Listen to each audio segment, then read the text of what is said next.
Usually when patient visit the prosthetic shop, traditional molding process is the main fabrication method.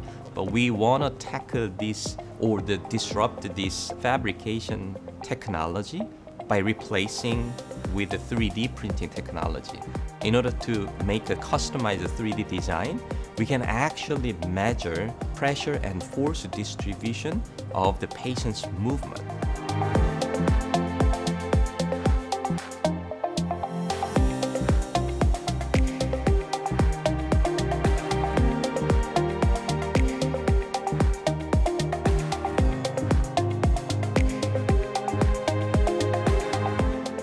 By having that 3D printed lattice base, we can generate very comfortable and breathable socket compared with traditional, very solid socket made by molding technology.